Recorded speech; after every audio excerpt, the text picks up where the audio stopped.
10,000 योजना आहेत. यामध्ये हरिवर्ष किंपुरुष भारत यांच्या सीमांचे विभाग झालेले आहेत. याच्याखेरीज मंडळ मेरुमंडळ सुभाष कुमुद हे पण 10,000 योजनेवरची असलेले तितकेच रुंद आणि मेरू पर्वताच्या आधाराच्या खांबांसारखे तयार झाले. या पर्वतांच्या व त्यांच्यावरील निशाणांप्रमाणे आंबा, जांभूळ, कदंब, वड अशी 4 झाडे आहेत. यापैकी प्रत्येक 1100 योजन उंच म्हणजे त्या शाखांचा विस्तार एवढाच होतो. यामध्ये दूध, मध, ऊसाचा रस आणि गोड पाण्याने भरलेले 4 डोंगर आहेत. हे यक्षकिन्नर, देवपदेव ते उपभोगतात आणि त्यांना स्वभावताच योगसिद्धी प्राप्त आहे.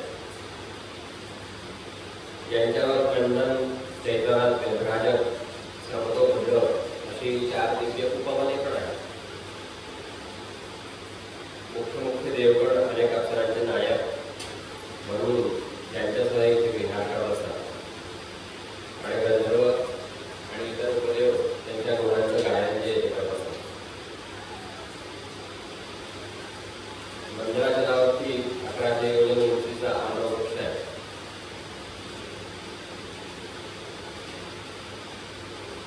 तिथून सुगंधित आणि मधुर लाल लाल रस वाहतो.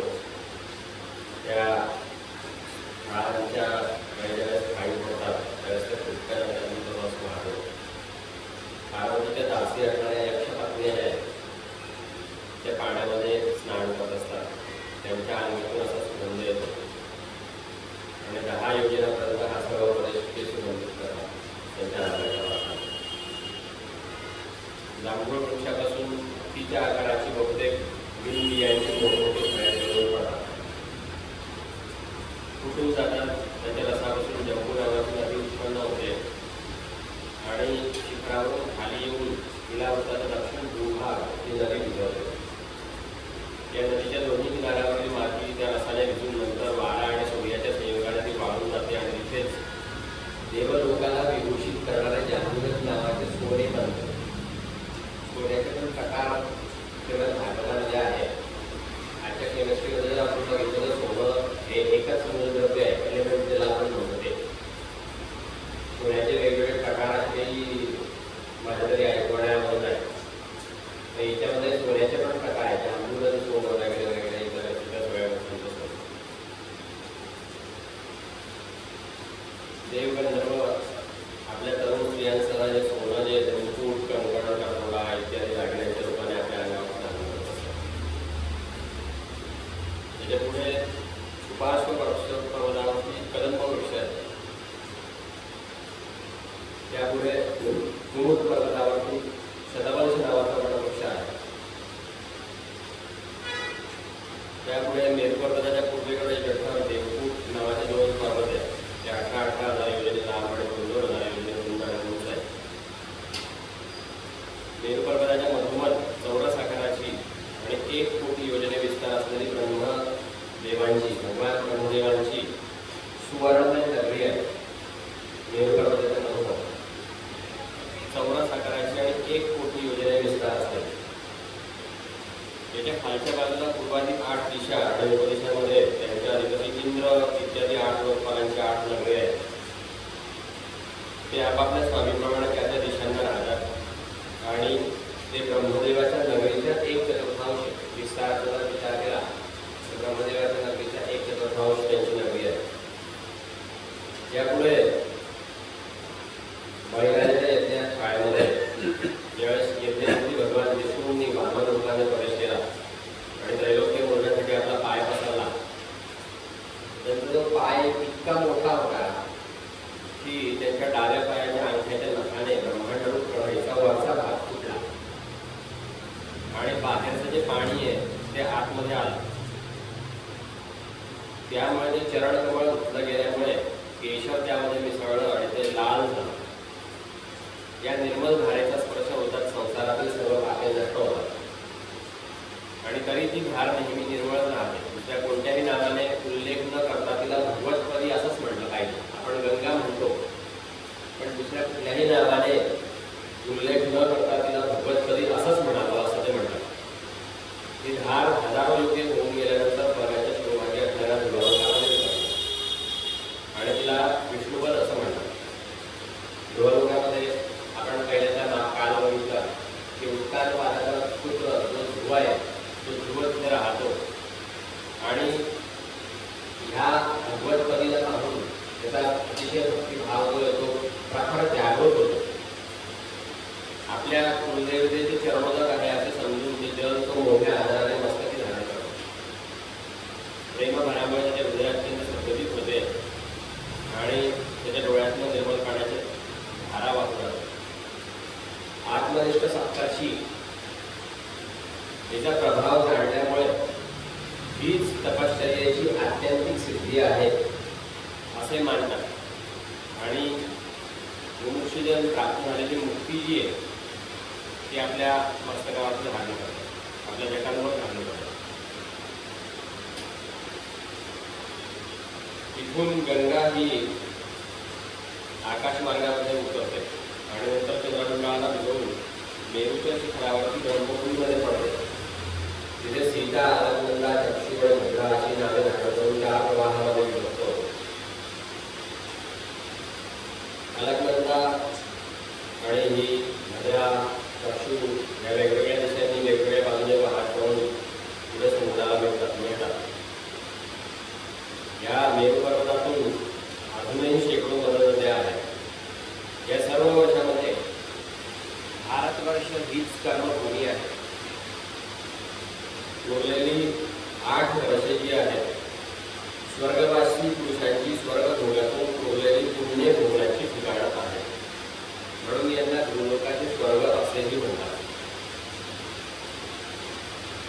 एक श्लोक भारत सावित्रीमध्ये प्रातस्मरण ज्यावेळेस आपण करतो त्यावेळेस म्हटला जातो किंवा आणि सुखामध्ये पण तो श्लोक आहे की अत्रापि भारतम श्रेष्ठम जन्मपीठे महानवे यथोहि कर्म भूरेशा ततोन्या भोगभूमया जे तिथे वर्णन आलेलं आहे.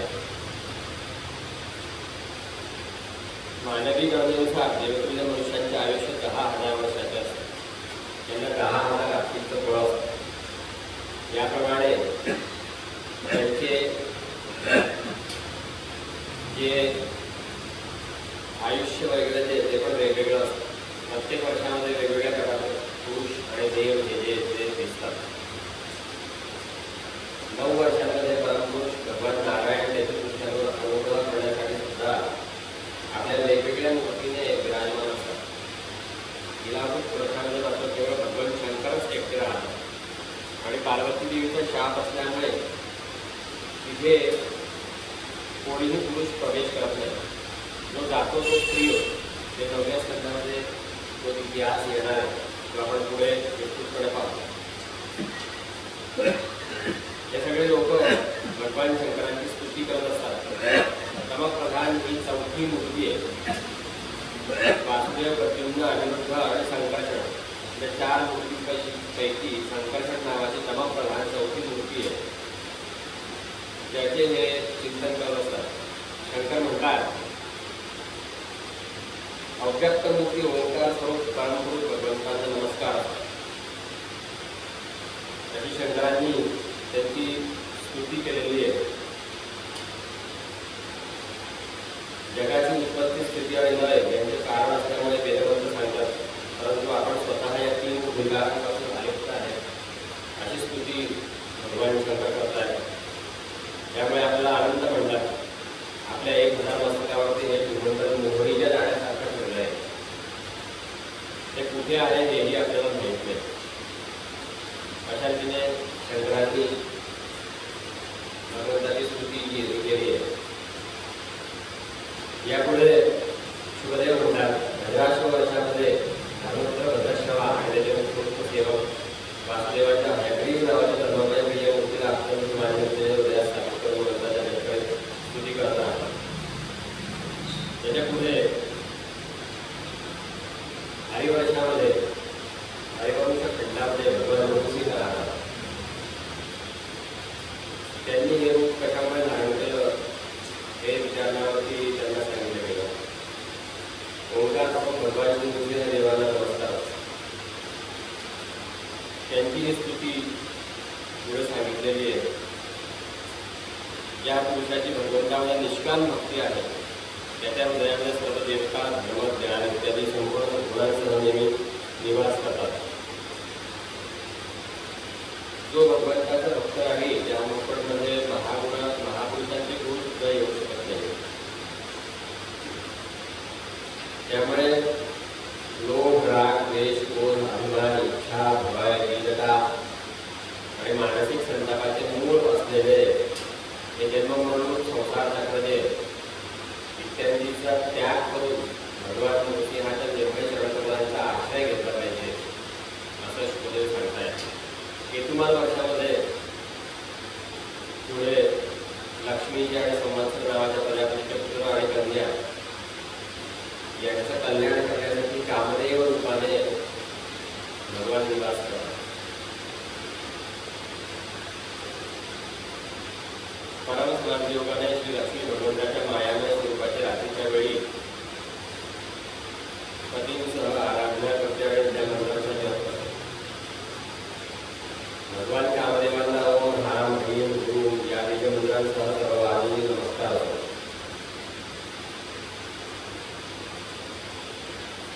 इंद्रिय सुखाचे अभिलाषी ब्रह्मदेव, रुद्र इत्यादी समस्त सुरासुरगण हे भगवंताच्या प्राप्तीसाठी घोर तपश्चर्या करत असतात. भगवंतांनी रमणीय वर्षामध्ये देखील आपल्या अधिपती मनुला पूर्वी आपले परमप्रिय मत्स्य दाखवले होते आणि नट ज्याप्रमाणे कथकळ्यांना नाचवतो त्याप्रमाणे ब्राह्मण इत्यादी दानांच्या दृष्टीने संपूर्ण विश्व आपल्या आधी भगवंताने करून घेतलेला आहे आणि लोकपाल सुद्धा आपल्याला पाहू शकत नाही असं भगवंताची दिव्य विभूती आहे.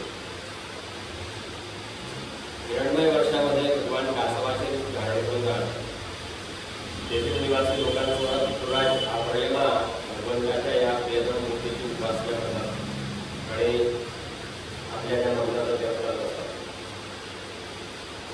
त्याच्यामध्ये उत्तर पूर्व वर्षामध्ये भगवान यज्ञपुरुष वराह मूर्ती धारण करून असतात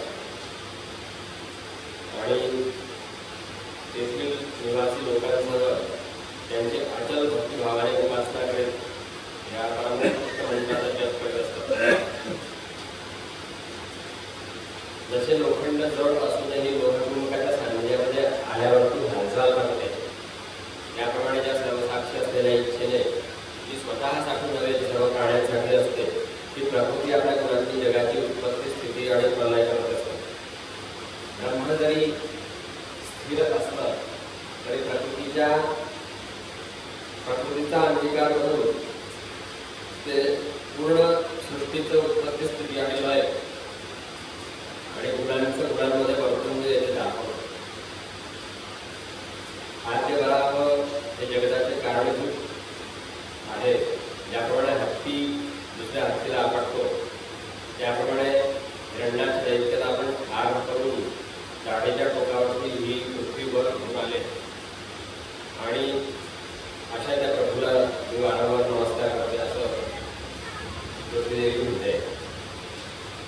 यामध्ये किंपुरुष आणि हरिवंशाचे वर्णन आहे. या किंपुरुष वर्षामध्ये लक्ष्मणाचे थोरले बंधू आदिपुरुष सीता हृदयाभिराम भगवान श्रीरामांच्या चरण सान्निध्यामध्ये रमलेले परम भागवत श्री हनुमान अन्य किंकारांसह अविचल भक्तिभावाने त्यांची उपासना करत असतात. अशा या भगवान पवित्र कीर्ती श्रीरामांना नमस्कार असतो. मनुष्यावर तसा जो श्रीरामांनी नारायणांनी श्रीरामांच्या रूपाने धारण केला तो राक्षसांच्या वधासाठीच फक्त नाही तर माणसांना शिक्षण देण्यासाठी सुद्धा आहे. आत्मज्ञानी पुरुषांची आत्मा आणि हे भगवान वासुदेवच ते आहे. उत्तम कुळामध्ये जन्म, सौंदर्य, वाक्पटुत्व, बुद्धी आणि श्रेष्ठ योनी यापैकी कोणत्याही गुण भगवंताच्या प्रसन्नतेला कारणीभूत होऊ शकत नाही. उलट भगवंत हे दिनाचेच आहे. भगवंताचं नाव दीनबंधू हेच आहे. त्यामुळे श्रेष्ठ योनी ही भगवंताला प्रभावित करत नाही. पण भगवंतांनी असं दाखवलं की वनवासी वानरांशी सुद्धा मैत्री करून आपला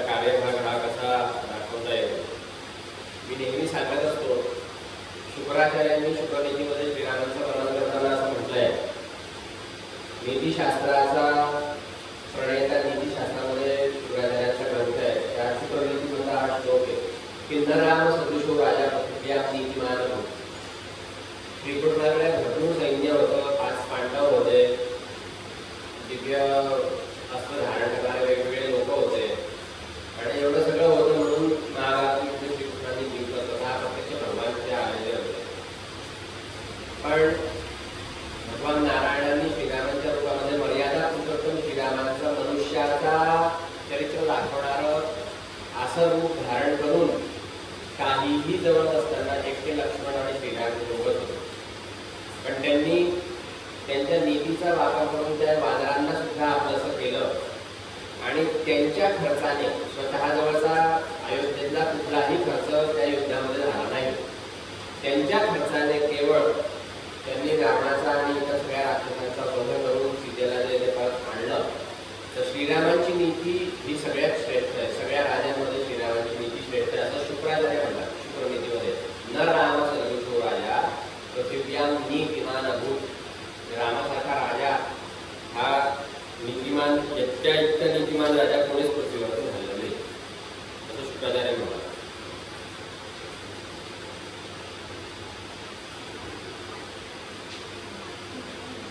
पुढे मनुष्याने अंतकाळी देहाभिमान सोडून भक्तिपूर्वक आपल्या प्राकृत गुणांच्या स्वरूपामध्ये मन लावावे असं सांगितलं जातं. लौकिक पारलौकिक भोगांना लालसावलेला मूर्ख मनुष्य स्त्री पुत्र आणि धनाची चिंता जे करत असतो ते व्यर्थ आहे. ज्यामुळे ह्या अधोक्षयावर प्रेम जुळेल असंच माणसाने पाहायला पाहिजे. या भारतवर्षामध्ये पुष्कळचे पर्वत आहेत, नद्या आहेत, मलय, मंगलप्रस्थ, मैदान, त्रिकूट, कृषा, पूटा, कोल्हट, सैन्य, देवगिरी, ऋषभूर, श्रीशैल, वेंकट, महेंद्र, वारिधार, गुंज, शक्तिमान, रत्नगिरी, पारियात्र वगैरे सगळे पर्वताचे नावं दिलेले आहेत. असेच आणि अजून शेकडो हजारो पर्वत आहेत ज्यांच्या कड्यावरून उगम पावणाऱ्या नद्या आणि नद्या सुद्धा आहेत. त्यापैकी ज्या महानद्या आहेत त्यांची नावं सांगितले: चंद्रमसा, ताम्रपर्णी, आवटोला, कृतमाला, वैहायसी, कावेरी, वेणी, पयस्विनी, शर्करावती, तुंगभद्रा, कृष्णा, वेण्या, भीमवती, गोदावरी, निर्विंध्या, पयोष्णी, तापी, रेवा, तुळसा, नर्मदा, चर्मणवती, सिंधू, अंध आणि शोण नावाचे नद, महानदी, वेदस्मृती, ऋषिकुल्या, त्रिसामा, कौशिकी, मंदाकिनी, यमुना, सरस्वती, विषधरी, गोमती, शरयू, सरस्वती, सप्तवती, सुषोमा, सप्तमी, चंद्रभागा, मरुद्धा, वितस्ता, आसिकनी आणि विश्वा. तर याच्यामध्ये आपण हे बघितलं पाहिजे की कोणत्या कोणत्या नद्या आज आहेत आणि कोणत्या सगळ्या बाकीच्या नद्या ज्या आहेत त्या लिस्ट झालेल्या आहेत, किंवा कोणत्या नद्यांचे नावं बदलून आत्ता ते नावं आहेत पण ते पूर्वी ती कोणती होती हा विचार करण्यासाठी या सगळ्या नद्या ज्या आहेत त्यांनी पाहिल्या. सात्विक, राजस आणि तामस कर्मानुसार वेगवेगळ्या प्रकारचे दैवी, मानुषी आणि नारक नदी दाखवतात. आपल्याला 3 नदी जास्त माहिती आहे, एक यमुना, नर्मदा आणि गंगा. कावेरीचं एवढं आपल्याकडे स्वस्थ नाही. उत्तर भारतामध्ये कावेरीचा आहे. कावेरीच्या तीरावरती कल्पीचा अवतार होणार आहे. पण आपण सर्वसामान्यपणे गंगा, यमुना आणि नर्मदा 3 नद्यांनाच जास्त जाणतो. पण इतक्या नद्या दिलेल्या आहेत ज्या या देशामध्ये होत्या. भगवंताच्या सेवेसाठी योग्य असा मनुष्यजन्म भारतवर्षामध्ये जर मिळाला तर ते फार मोठ्या पुण्याच्या लाभानेच होतं. स्वतः श्रीहरी ज्याच्यावरती प्रसन्न असतात त्यांनाच या भारतवर्षामध्ये जन्म घेतो.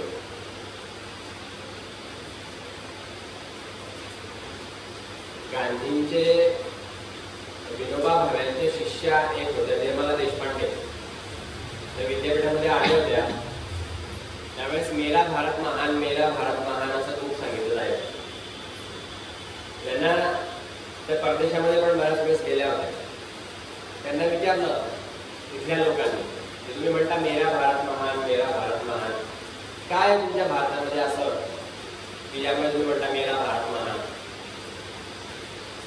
त्यावेळेस निर्मला देशपांडेंनी विचार केला क्षणभर की त्यांनी काय उत्तर द्यावं. पण लगेच त्यांच्या डोक्यामध्ये विचार आला. त्यांनी सांगितलं की मेरा भारत महानच आहे, महान अशासाठी आहे की फक्त भारतामध्येच महान लोक जन्म घेत असतात.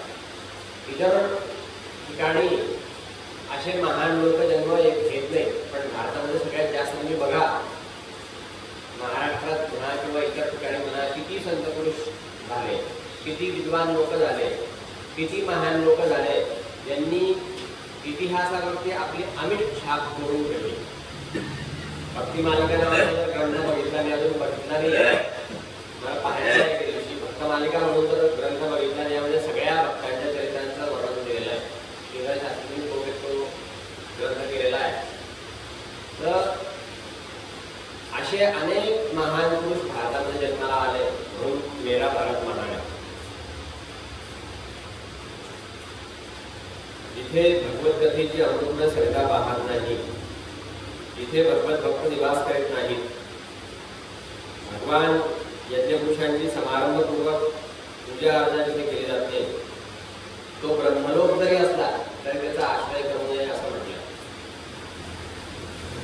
भारतवर्षामध्ये ज्ञान, त्यानुसार कर्म आणि कर्माला उपयुक्त इत्यादी सामूहिक संपन्न असा मनुष्य जन्म जर मिळाला असेल तर आपण निश्चितपणे जन्ममरणाच्या फेऱ्यातून सुटण्यासाठी प्रयत्न केला पाहिजे. तर आयुष्याची टीकापकता निकाल प्रवाही भरपूर याच्यावरती जोर देऊन सांगितलं. तेच फक्त आपल्या आयुष्याची टीकापकता म्हणून म्हटलं जातं. आतापर्यंत सर्वसुख भोगल्यानंतर यज्ञ, प्रवचन इत्यादी जे शुभकर्म केले होते, त्याचे जे पुण्य असेल ते या भारतवर्षामध्ये भगवत स्मृतीने युक्त मनुष्य जन्म मिळो अशी ते इच्छा करत आहे. भगवत स्मृतीने युक्त. तुकाराम महाराजांनी सांगितलेलं तेच ते पहा. रोज आपण म्हणतो आरती झाल्यावर की हेची दान देगा देवा तुझा विसर न व्हावा, गुण गायीना आवडी हेची माझी सर्व जोडी, न लगे मुक्ती धनसंपदा संत संग देई सदा. असं जर सगळं असलं तर मग तू मला मुक्ती नाही दिली, जन्मामागून जन्म, जन्मामागून जन्म, जन्मामागून एका मागोमाग एक गर्भवास जरी दिले तरी काही हरकत नाही. तुका म्हणे गर्भवासी सुखे घालावे आम्हासे, फक्त काय तुझा विसर न व्हावा. म्हणून इथे सुद्धा पहा, तो स्पष्टपणे शब्द वापरला की भगवत स्मृतीने युक्त असा जन्म भारतवर्षामध्ये मिळावा. आद्य शंकराचार्यांनी गंगेच्या स्तोत्रामध्ये असं म्हटलंय की हे गंगे, तुझ्या तीरावरती मी एक सरडा होऊन राहायला पण तयार आहे, पण तुझ्या तीरापासून दूर मला मनुष्य जन्मही नको. इतकं गंगेचं महत्व आहे. ज्या गंगेने 7 दिवसामध्ये गंगा लहरी लिहिणाऱ्या त्या जगन्नाथांना तारलं, ती गंगा गंगा नाही, तिचं नाव आता मी काय सांगितलं, भगवतपदी आहे. तिला भगवतपदी या नावानेच नेहमी आपण ओळखलं पाहिजे आणि त्या नावाने सुद्धा उच्चार केला पाहिजे असं श्रीमद भागवत सांगतो. म्हणून गंगा गंगेत योग गोळ्यात योजनानां छपायरपी मुख्यतः सर्व बाबेभ्यो भेटून होते सगळ्याचे. 1000 योजने दूर असून सुद्धा जर गंगेचे नामस्मरण आपण केलं तर तो मृत्यूलोक करून जातो. शुक म्हणतात की सगळ्याच्या पुत्रांनी आपल्या यज्ञाच्या घोड्याचा शोध घेत असतात की पृथ्वी 4 बाजूंनी भरली होती. त्यामध्ये मग 8 उपद्वीपे आणखीन तयार झाले असं काही लोकांचं म्हणणं आहे. स्वर्णप्रस्थ, चंद्रशुक्ल, आवर्तन, रमणाथ, मंद, हरिण, पांचजन्य, सिंहल आणि लंका हे ते उपद्वीप आहेत. अशा प्रकारे जसं गुरुमुखातून ऐकलं तसं जम्बूद्वीपाच्या वर्षाच्या विभागाचं वर्णन तुला सांगितलं असं शंकराचार्य म्हणतात. पुढे आणले 6 द्वीपे आणि लोकालोकाचं वर्णन, लोकालोक पर्वताचं वर्णन आलेलं आहे. खाऱ्या समुद्राच्या पाण्याने वेढलेला हा खंडक ज्याप्रमाणे बाहेरून पवनाने घेरलेला असतो त्याप्रमाणे क्षार समुद्र सुद्धा आपल्यापेक्षा दुप्पट विस्तार असलेला लक्षद्वीपाने वेढलेला आहे. जम्बूद्वीपामध्ये जेवढा मोठा जांभळाचा वृक्ष आहे तेवढाच सुवर्णमय लक्ष वृक्ष त्याच्यामध्ये आहे. म्हणून त्या द्वीपाचं नाव लक्षद्वीप असं आलेलं आहे. शिव, यम, सुभद्र, शांत, क्षेम, अमृत आणि अभय अशी या वर्षाची नावे यामध्ये 7 पर्वत आणि 7 नद्या प्रसिद्ध आहेत. सत्य, वृत, वेद आणि शुभाशुभ या फलांचा अधिष्ठाता पुराणमय बुद्ध स्वरूप भगवान सूर्याला आम्ही शरण जातो असं म्हणतात. लक्ष इत्यादी 5 द्वीपांमध्ये सर्व माणसांना जन्मतःच आयुष्य, इंद्रिय, मनोबल, इंद्रियबल, शारीरिक बुद्धी आणि पराक्रम या सारख्याच प्रमाणामध्ये मिळालेले असतात. लक्षद्वीपाच्या पुढे आपल्या इतक्याच विस्ताराचं उसाच्या रसाच्या समुद्राने वेढलेलं, त्याच्या पुढे दुप्पट विस्तार असलेले शाल्मली द्वीप आहे. जम्बू, लक्ष, त्याच्यानंतर शाल्मली. लक्षात ठेवा 3 द्वीप सांगितले गेले. हे शाल्मली द्वीप जे आहे तिथे सावरीचा वृक्ष आहे, त्याला वेदमय असे पंख आहेत. पक्षीराज भगवानाचे गरुडाचे निवासस्थान आहे, त्यामुळेच या द्वीपाचे नाव शाल्मली वृक्ष पडलेले आहे. या द्वीपाचा अधिपती प्रियवत पुत्र यज्ञबाहू होता. या वर्षामध्ये श्रुतधर, वीर्यधर, वसुंधर आणि ईशनधर नावाचे 4 वर्ण वेदमय आत्मा भगवान चंद्राची वेदमंत्रांनी उपासना करत असतात. चंद्राचं वर्णन पुढे आलेलं आहे. प्रियव्रत पुत्र महाराज हिरण्यरेखा जो होता त्याने या द्वीपाचे 7 विभाग करून त्यापैकी एक आपले 7 पुत्र वसु, वसुदान, गुणरुची, नाभिगुप्त, स्तुत्यव्रत, विविक्त आणि वामदेव यांना दिलं. नंतर स्वतः जप करण्यासाठी निघून गेले. त्यांनी ते द्वीप जे ते सांभाळले आणि त्यांचा उत्तरोत्तर जी ती उन्नती केली. मृत समुद्राच्या बाहेर दुप्पट आकाराचे क्रौंच द्वीप आहे. जसे कुशद्वीप तुपाच्या समुद्राने वेढलेले आहे तर ते दुधाच्या समुद्राने वेढले. क्रौंच नावाचा एक मोठा पर्वत आहे, त्यावरून त्याचं क्रौंच द्वीप असं नाव पडलंय. स्वामी कार्तिकेयांच्या शस्त्रप्रहाराने याचा मध्यभाग आणि झाडे, वेली इत्यादी उद्ध्वस्त झाल्या होत्या. परंतु क्षीर समुद्राचे सिंचन झाल्यामुळे आणि वरुणाने याचे रक्षण केल्यामुळे हा पर्वत जो आहे तो निर्भय झाला. धृतपृष्ठ याचा अधिपती होता. प्रियव्रत पुत्र येते. धृतपृष्ठाच्या पुढे आम, मेरुगृह, मेघपृष्ठ, सुधामा, राजिष्ण, लोहितारण, वनस्पती असे 7 पुत्र होते. ज्या देवतांची प्रार्थना करतात की तुला परमात्म्यापासून सामर्थ्य प्राप्त झाले आहे, भुवाहा आणि स्वाहा अशा 3 लोकांना तू पवित्र करतोस, कारण तू सर्वत्राच पापांचा नाश करणारे आहे. आमच्या शरीराने तुला स्पर्श करतो, तू आमच्या अंग पवित्र कर अशी प्रार्थना करताय जलदेवतेची.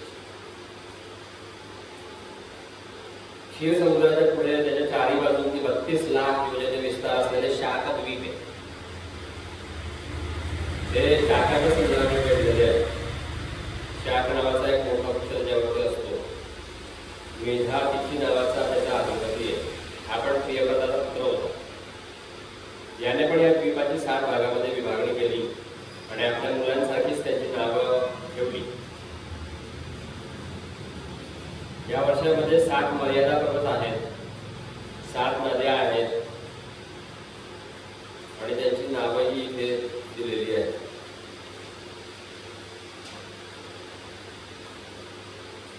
त्याच्या पुढे टाकाच्या समुद्राच्या पुढे 4ही बाजूंनी त्याच्या दुप्पट विस्तार असलेले पुष्कर द्वीप आहे. 4ही बाजूंनी आपलाच विस्तार असलेल्या गोड्या पाण्याच्या समुद्राने ते वेढलेले आहे. आणि मानसोत्तर नावाचा एकच पर्वत त्यामध्ये आहे. या द्वीपाचा अधिपती विधी होतो. हा सुद्धा प्रियव्रताचा पुत्र आहे. प्रमाणक आणि घातकी ह्या आपल्या 2 पुत्रांच्या बरोबर तो त्यांना त्यांचा अधिपती नेमून तो स्वतः भगवत सेवेमध्ये तत्पर राहिला. श्री शुभदेव म्हणतात की याच्या पुढे लोकालोक नावाचा पर्वत आहे. मध्ये विभाग पाडण्यासाठी या पर्वताचा जसं विषुववृत्त आहे, पृथ्वीचा मध्यभाग विषुववृत्ताने आपण नोंदवतो, तसा या सगळ्या याचा मध्यभाग दाखवण्यासाठी हा लोकालोक नावाचा पर्वत होता. मेरू पर्वतापासून तर मानसोत्तर पर्वतापर्यंत जेवढे अंतर आहे तेवढीच जमीन शुद्धोदक समुद्राच्या पलीकडील बाजूला आहे, त्यामुळे सुवर्णमय भूमी येते. आरशाप्रमाणे स्वच्छ आहे. सूर्य इत्यादींनी प्रकाशित आणि अप्रकाशित भूभागांच्या मध्यमत हा पर्वत असल्यामुळे त्याचे लोकालोक नावाचे नाव पडले. परमेश्वराने याला त्रैलोक्याच्या बाहेर त्याच्या चारी बाजूंची सीमा म्हणून ठेवलेलं आहे. याच्या चारी बाजूंना ऋषभ, पुष्करचूड, वामन आणि अपराजित नावाचे 4 हत्ती नेमलेले आहेत, त्याचे रक्षण करत असतात. अशा प्रकारे आपल्या योगमायाने असलेल्या विविध लोकांची व्यवस्था ठेवण्यासाठी ते या लीलामय रूपामध्ये कल्पाच्या अंतापर्यंत सगळीकडे हे भगवंत राहून त्या सगळ्या लोकांची व्यवस्था ठेवतात.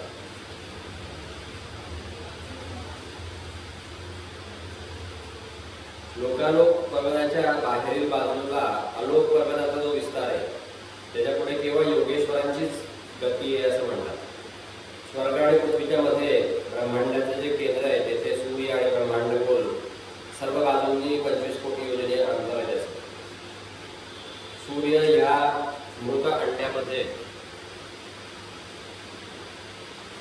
वैराग्य रूपाने विराजमान आहे, म्हणून त्याला मार्कंडा असं पण नाव पडलंय सूर्या.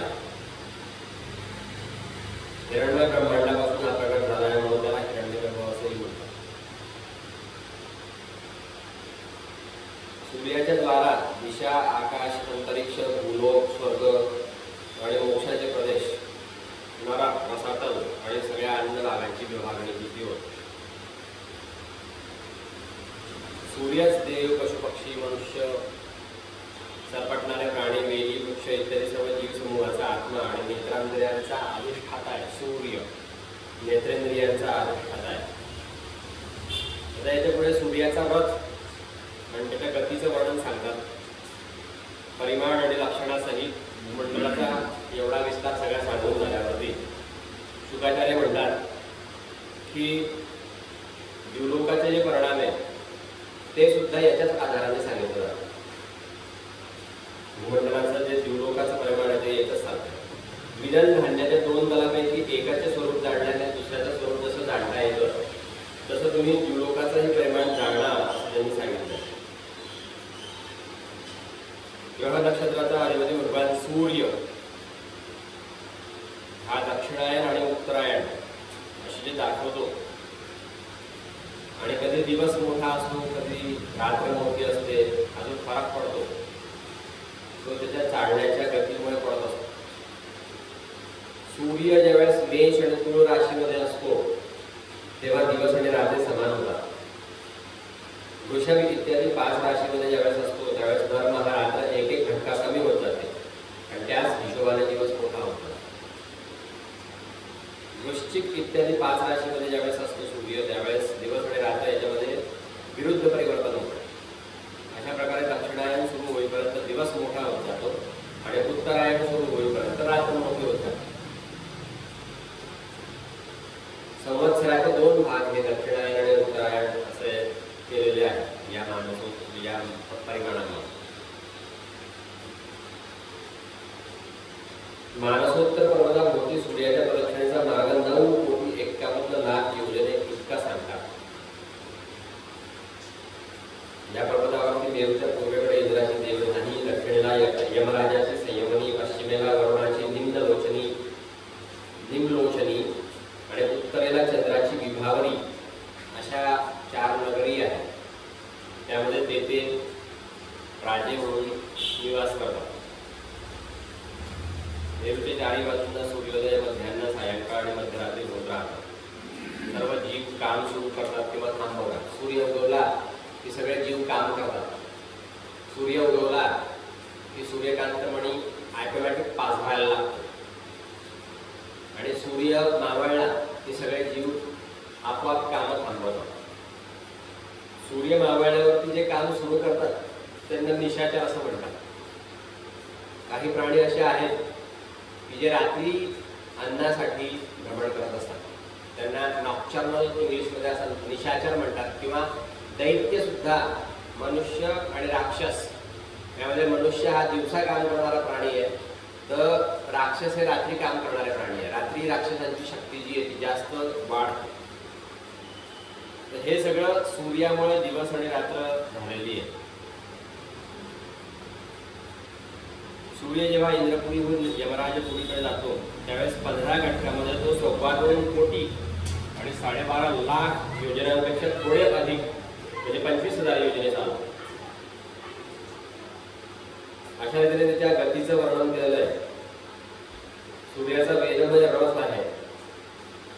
ह्याच सूर्यांनी भगवान सूर्यांनी याज्ञवल्क्यांना अयातयाम वेद दिले. ह्याच सूर्यापासून याज्ञवल्क्यांनी ते अयातयाम वेद घेतले. नंतर सरस्वतीची प्रार्थना केली, तपश्चर्या केली, सरस्वतीला प्रसन्न करून घेतलं आणि मग शुक्ल यजुर्वेद जो आपला आहे तो शुक्ल यजुर्वेद जो आहे तो पुढे चाललाय. तर तो शुक्ल यजुर्वेद ह्या भगवान सूर्यदेवांपासून आलेला आहे. या रथामध्ये बैठक 36 लाख योजने लांब आहे, 9 लाख योजने रुंद आहे. त्याचे जू सुद्धा 36 लाख योजनेस लांब आहे. त्याला अरुण नावाचा सारथी आहे आणि गायत्री वगैरे जे 7 छंद आहेत त्यांचे 7 घोडे जुंपलेले आहेत या सूर्याच्या रथाला. सूर्यासमोर अंगठ्याच्या पेरा एवढ्या आकाराचे बालखिल्ले नावाचे 60,000 ऋषी स्वस्ती वाचनासाठी नेहमी नियुक्त केलेले ते त्याची स्तुती करत असतात. अशा प्रकारे भगवान सूर्य भूमंडलाच्या 9,51 लाख योजने लांब विस्तारातील अंतर प्रत्येक क्षणात 2002 योजने याप्रमाणे पार करतो. अशी सूर्याची गती यामध्ये वर्णन करून सांगितले श्रीमंत. आता सूर्य हा पहिला तारा आपण बघितला की त्याची गती कशी आहे. तर भिन्न भिन्न ग्रहांची स्थिती आणि त्यांची पण गती सांगितलेली आहे. जसं कुंभाराचं फिरत असणाऱ्या चाकावरती आपण बसलेली जी मुंगी आहे तिची गती त्याच्यापेक्षा वेगळीच असते, कारण ती वेगवेगळ्या वेळी वेगवेगळ्या चक्राच्या निरनिराळ्या जागी दिसते. त्याप्रमाणे नक्षत्र आणि त्यांच्या राशी यांच्यामुळे कळणारे जे कालचक्र आहे ते यापेक्षा वेगळंच आहे. वेगवेगळ्या वेळी निरनिराळ्या राशी या नक्षत्रांमध्ये दिसत असतात. ध्रुवावरती ध्रुव ताऱ्यावरती जर समजा संयम केला तर सगळ्या ताऱ्यांच्या गतीचं ज्ञान होतं, असं पातंजल योगसूत्रामध्ये सूत्र आहे. ध्रुवे तत् गती ज्ञानम. ध्रुवावरती जर संयम केला तर त्यांच्या गतींचं ज्ञान होतं.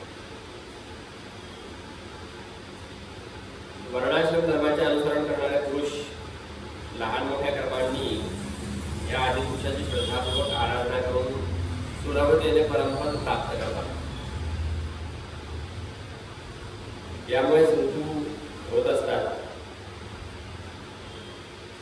आणि आकाशामध्ये भगवान सूर्याचा जेवढा मार्ग आहे त्याच्या निम्मा तो जेवढ्या वेळात पार होतो त्याला एक आयन असं म्हणतात. त्याच्या पुढे कृष्ण पक्षात क्षीण होत जाणाऱ्या कलांनी पितरांचे आणि शुक्ल पक्षात वाढत जाणाऱ्या कलांनी देवतांचे दिवस आणि रात्र असे विभाग होत असतात. शुक्राच्या गतीप्रमाणे त्याच्या पुढे चंद्राची गती आहे, त्याच्या पुढे शुक्राची गती आहे, नंतर बुधाची गती दिलेली आहे, नंतर मंगळ आहे. हा अशुभ ग्रह आहे सर्वसाधारणपणे मंगळ, आणि सर्वसाधारणपणे अमंगलाचाच सूचक असतो. तो त्याच्या पुढे भगवान बृहस्पती आहे.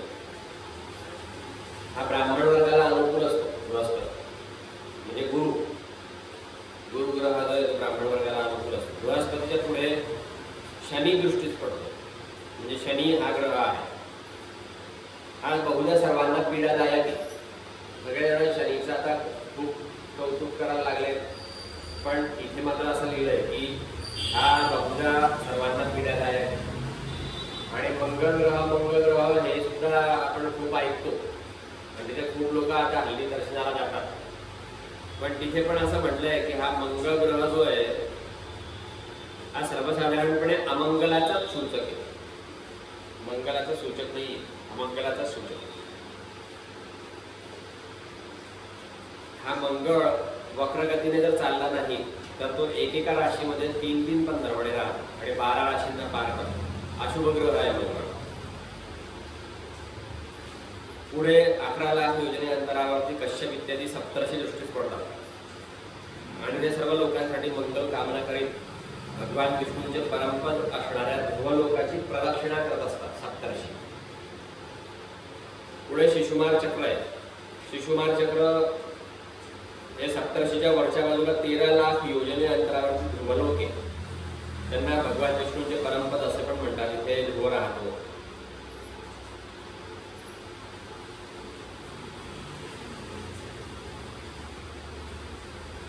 धान्याची मळणी करण्यासाठी लहान, मध्यम आणि लांब अशा दोऱ्यांना बांधलेले बैल जसे जवळ, मध्य आणि लांब राहून खांबाच्या चारी बाजूंनी गोलाकार फिरत असतात, त्याप्रमाणे सगळी नक्षत्रे आणि ग्रह आत बाहेर असे क्रमाक्रमाने या कालचक्रात गोवलेले.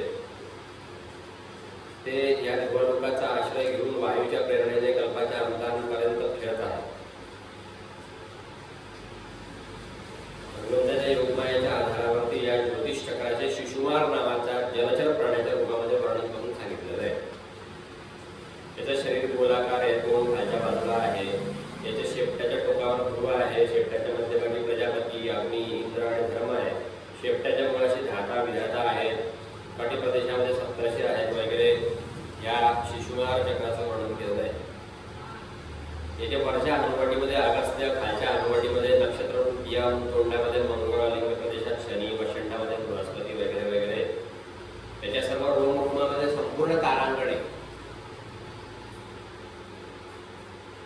हे शिशुमार चक्राचं जे वर्णन जे याचं ज्यावेळेस आपण नित्य ह्या स्वरूपाचं ज्यावेळेस नित्य चिंतन आणि बंधन करतो त्याचे त्यावेळी केलेले पाप ताबडतोब नष्ट होतो.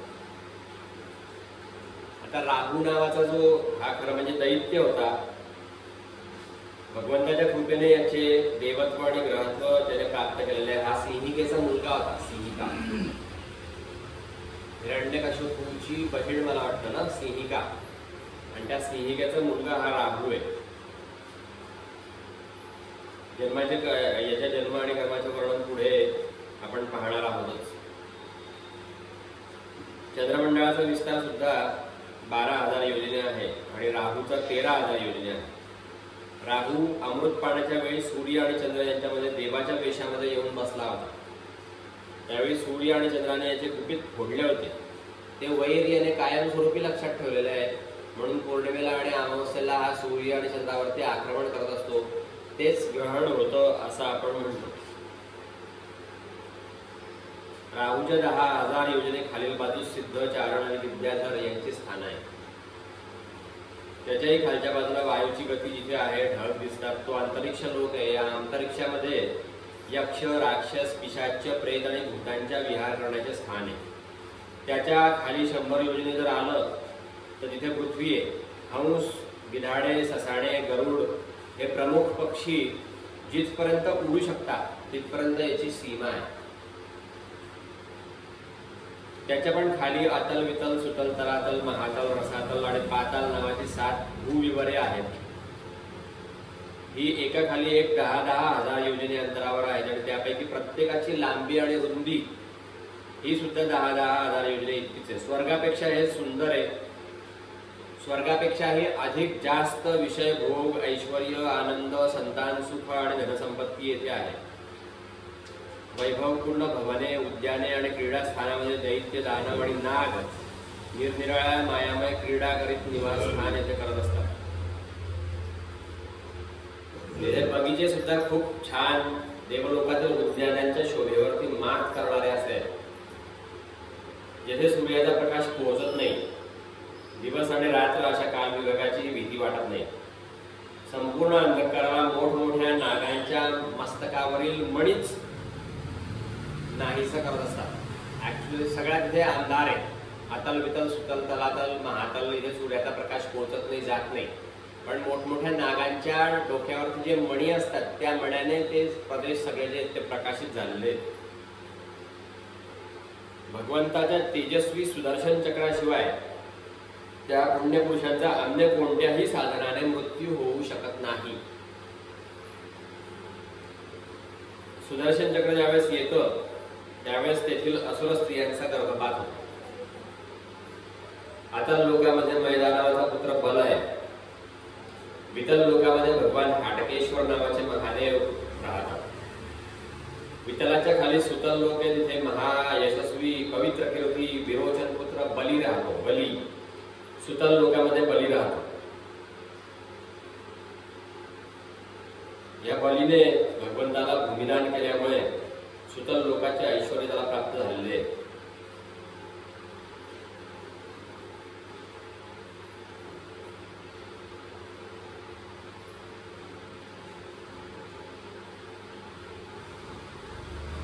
देवराज इंद्र किंवा त्याच्या सल्लामसलतीसाठी पूर्णपणे नेमलेला बृहस्पती हा मंत्री हे स्वार्थ साधण्यामध्ये तितकेसे कुशल नाही, तितका हा बली कुशल आहे. आणि त्याने भगवंताला सहजगत्या प्राप्त करून घेतलं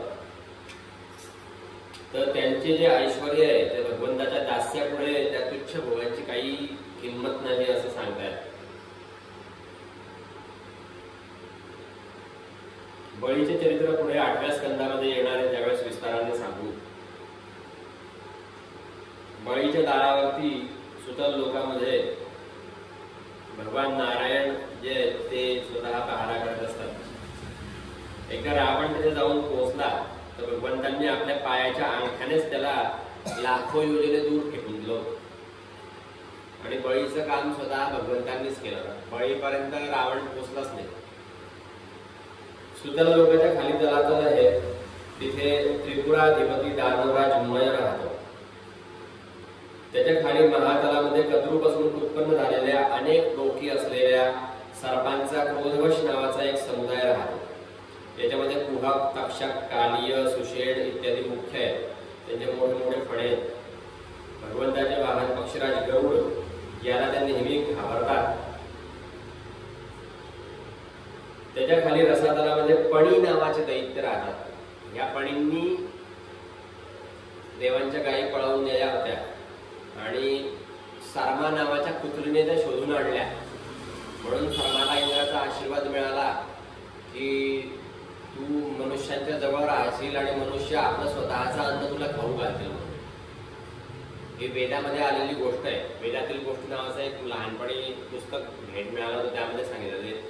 तर हे पणी जे या पणींनी देवांच्या गायी पळवून नेल्या होत्या. हे पणी कुठे राहतात?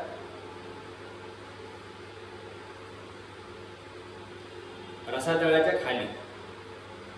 रसातळामध्ये राहतात. महातलाच्या खाली पणी नावाचे दैत्य.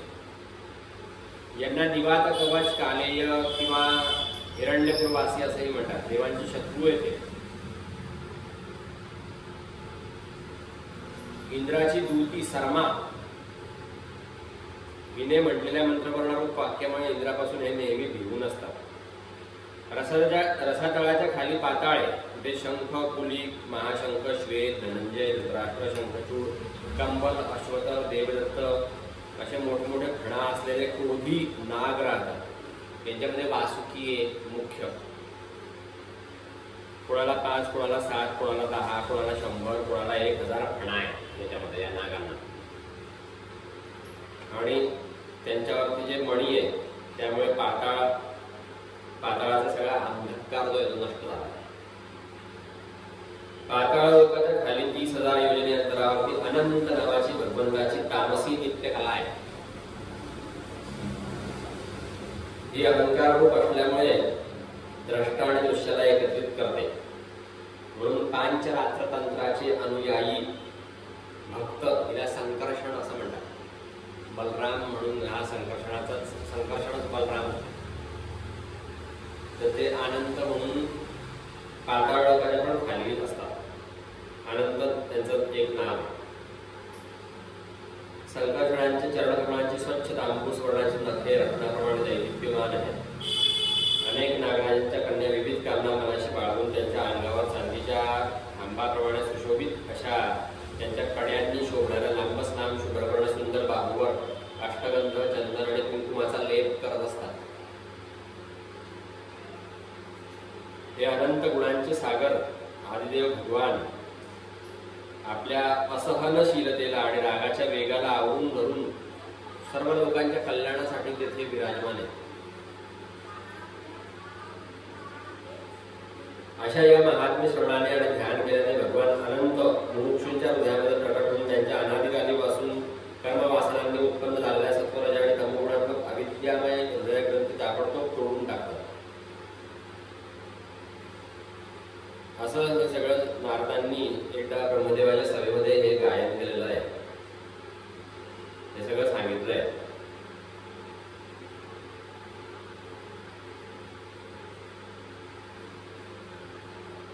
त्याच्या पुढे नरकाच्या निरनिराळ्या गतींचं वर्णन.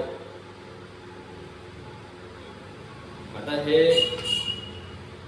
इतकं विस्तृत आहे, त्याचे नाव तुम्हाला सांगतो. तामिस्त्र, अंधतामिस्त्र, रौरव, महारौरव, कुंभिपाक, कालसूत्र, असिपत्रवन, सूत्रकूप, अंधकूप, कृमी भोजन, संदंश, तप्तसूर्णी, वज्रकंटक, शाल्मली, वैतरणी, कुयोध, प्राणरोध, विषसन, लालापक्ष, सारमेयजन, अभिची आणि अयप्पान. याच्या व्यतिरिक्त पण आहेत क्षारकर्दम, रक्षोपण, भोजन, शूलक्रोध, दंतशूल, आवट निरोधन, पर्यावर्तन आणि सूचिमू अशा 28 नरक निरनिराळ्या प्रकारच्या यातना भोगण्याची स्थाने आहेत. जो पुरुष दुसऱ्यांचे धन, संतान आणि स्त्रियांचे अपहरण करतो त्याला अत्यंत भयानक यमदूत तामिस्त्र नरकामध्ये घालतात. जो मनुष्य दुसऱ्याला फसवून त्याची स्त्री इत्यादींचा उपभोग होतो तो अंधतामिस्त्र नरकामध्ये पडतो. रौरव नरक पुढे सांगितलेलं आहे. तिथे रुरु हे सापापेक्षाही अधिक क्रूर स्वभावाचे जीव असतात, ते त्याचा लसका तोडत असतात. महारौरव नरकामध्ये सुद्धा कच्चे मांस खाणारे रुरु मांसाच्या लोभाने फाडून खात असतात. उकळत्या तेलामध्ये शिजवतात, त्याला कुंभिपाक नरक असं म्हणतात. कालसूत्र नरकामध्ये जो लोक माता, पिता, ब्राह्मण आणि वेद यांचा विरोध करतो तो कालसूत्र नरकामध्ये जाऊन पडतो. तिथे तांब्याचं तापलेलं मैदाने वरून सूर्य आणि खालून अग्नीच्या दाहाने ते भयंकर तापलेलं असतं. असिपत्रवन नरकामध्ये जाण्यासाठी ज्यावेळेस जातो तो माणूस सर्व अंगाचे ताडाच्या झाडाच्या तलवारीप्रमाणे दोन्ही बाजूला धार असणाऱ्या तीक्ष्ण धारेच्या पानांनी तुकडे तुकडे होतो आणि अत्यंत वेदना होतो. नास्तिक मार्गाने जो जातो त्याला या असिपत्रवन नरकाची प्राप्ती जी येते होत असते. एखाद्या निरपराध माणसाला ज्यावेळेस दंड दिला जातो, ब्राह्मणाला ज्यावेळेस शरीर दंड दिला जातो, तो महापापी मेल्यानंतर सुकर्म होऊन नरकामध्ये पडतो. त्याच्या पुढे अंधकूप आहे, त्याच्या पुढे कृमी भोजन आहे, त्याच्या पुढे संदंश आहे, तप्त सूर्णी आहे, वज्रकंटक, शाल्मली आहे. जे लोक पावित्र्य आणि आचाराच्या नियमांचा त्याग करतात, तसेच लज्जेला तिलांजली देऊन या लोकी आचरण करतात, तर मरणानंतर कू, विष्ठा, मूत, कफ आणि मळाने भरलेल्या कुयोद नावाच्या नरकामध्ये पडून अत्यंत घाणेरड्या वस्तूच खातात.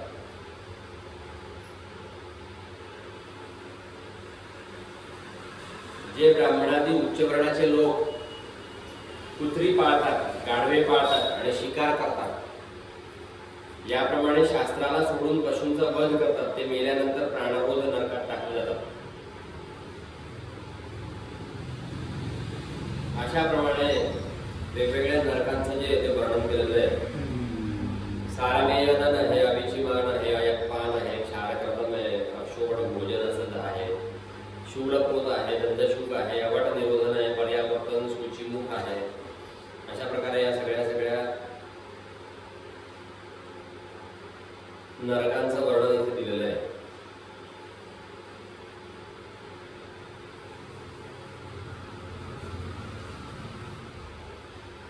अजामिळाच्या उपाख्यानामध्ये परीक्षिताने विचारल्यावरती शुकदेव म्हणतात की मनुष्य मन, वाणी आणि शरीराने पाप करतो आणि त्याने या पापांचे या जन्मात प्रायश्चित्त जर घेतले नाही तर मेल्यानंतर त्याला निश्चितपणे भयंकर यातनापूर्ण नरकामध्ये जे ते जावं लागतं.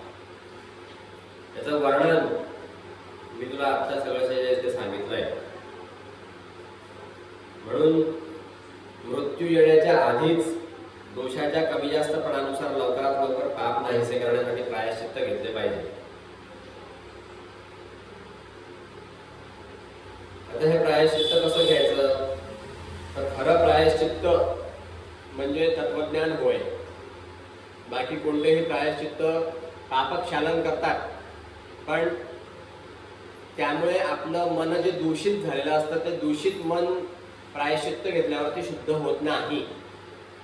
जसं आम्ही ज्यावेळेस नर्मदा परिक्रमा करायला गेलो त्यावेळेस ते नर्मदेची थोरवी खूप वर्णन करत होते तिथले पुरोहित, आणि म्हणे बडे बडे बह गए, जास्त गर्व करायचा नाही किंवा जास्त अभिमान करायचा नाही नर्मदा परिक्रमा करताना. कोणी नाही सांगितलं तर गुपचूप दुसरीकडे चाललं जायचं वगैरे वगैरे वगैरे. तर मी त्यांना बोललो होतो, चित्तमंतर्गतम दुष्टम तीर्थस्नाना न शुद्ध्यति, असं शास्त्र आहे. तीर्थस्नान जरी आपण केलं तर तीर्थस्नानाने पापक्षालन होतं, पण चित्ताच्या अंतर्गत जे दुष्ट असतं, मन शुद्ध नसतं, मन अशुद्ध असतं, ते अशुद्ध मन हे तीर्थस्नानाने शुद्ध होत नसतं. मनशुद्धीसाठी निष्काम कर्म हेच आचरण केलं पाहिजे. निष्काम कर्माचरण हे केवळ चित्तशुद्धीसाठी कारणीभूत आहे. दुसरं काहीही कोणत्याही उपायाने चित्त शुद्ध होत नाही, आणि चित्त शुद्ध जर झालं नाही तर भगवंताची प्राप्तीचा विषयच काढायला नको. पहिल्यांदा चित्तशुद्धीसाठी कर्म केले पाहिजे, आणि सकाळी संध्याकाळी कायेन वाचा मनसेंद्रियर्वा विद्यात्मना स्वभावात करोमि यत् सकलं परस्मै नारायणाय समर्पयामि म्हणून ते कर्म जे आहे ते नारायणाला समर्पण करून दिलं पाहिजे. म्हणजे त्या कर्माचे जे फळ आहे ते आपल्याला भोगावे लागत नाही, त्यामुळे आपलं नशीब बनत नाही, आणि मग अशामुळे चित्तशुद्धी होते. आणि मग चित्तशुद्धी झाल्यावरती मग भगवंताकडे आपली लाईन लागायला लागते, आणि भगवंताचे काम करण्यामध्ये आपल्याला रस यायला लागतो, भगवंताचे गुणगान करण्यामध्ये आपल्याला रस यायला लागतो, भगवत कथामध्ये आपल्याला गोडी उत्पन्न होते, आणि तो माणूस भक्ती मार्गामध्ये पुढे चालायला लागतो. पण या सगळ्यांच्या आधी चित्तशुद्धी जी आहे ती अत्यंत आवश्यक आहे. खरे प्रायश्चित्त तत्वज्ञान हेच होय. शास्त्र त्यांनी त्याला हे सांगितलंय, म्हणजे उपमा दिलेली आहे, जो मनुष्य केवळ पथ्यकारक अन्न खातो त्याला रोग होऊ शकत नाही. त्यामुळे तसेच हे राजा, जो मनुष्य शास्त्र नियमांचे पालन करतो तो हळूहळू कल्याणकारक तत्वज्ञान प्राप्त करण्यास समर्थ होतो. म्हणून शास्त्र नियमांचा आचरण हे केलंच पाहिजे.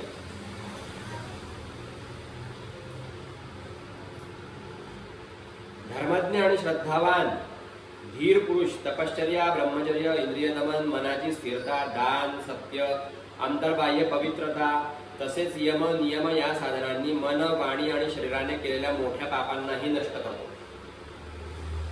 असा आहे. आता हे सगळं सिद्ध करण्यासाठी ते एक प्राचीन इतिहास सांगतात. विष्णू आणि यम दूतांचा संवाद म्हणून ते सांगितलं गेलेलं आहे. कान्यकुब्ज नावाचा एक नगर होतो, तिथे अजामिळ नावाचा एक ब्राह्मण राहत होता. हा दासीच्या संसर्गाने दूषित झालेला ब्राह्मण सदाचार सोडलेला होता. हा अत्यंत पापी, कधी वाटसरूंना बांधून ठेवायचा वगैरे वगैरे, दासीच्या मुलांचं पालन पोषण करायचा. या अजामिळाला